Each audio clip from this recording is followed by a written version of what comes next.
Жалобу в Конституционный суд направил бизнесмен из Коми Борис Сотников. Еще в 2009-м он заявил в полицию о хищении средств на его предприятии. Дознаватели неоднократно отказывали в возбуждении дела. Прокуратура, в свою очередь, решение отменяла. И только в 2015-м уголовное дело все-таки завели. Следствие длилось еще более 2 лет. В итоге обвиняемый был осужден, но избежал наказания в связи с истечением срока давности. Тогда потерпевший Сотников попытался добиться хотя бы компенсации за волокиту по его делу. Но суды всех уровней отказали, посчитав, что разумный срок судопроизводства исчисляется с момента фактического возбуждения дела.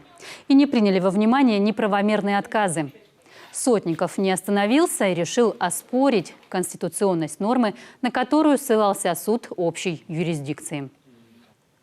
Конституционный суд как контрольный орган согласился, отметив, что каждый имеет право на судебную защиту, и своевременность – один из важных факторов восстановления нарушенных прав. Тем временем, как показала правоприменительная практика, статья 6.1 Уголовно-процессуального кодекса позволяет исключить период до возбуждения дела из оценки разумности срока досудебного производства, даже в случае, когда оно заканчивается обвинительным приговором. И вот посыл всем правоохранительным органам страны. В постановлении суда подчеркнуто: следует различать разумные сроки в отношении обвиняемых и потерпевших, так как потерпевшим лицо становится не в момент процессуального оформления, а когда ему нанесен ущерб. Дело жителя Коми подлежит пересмотру, а решение по его жалобе отныне судьбоносно для всех подобных жертв волокиты.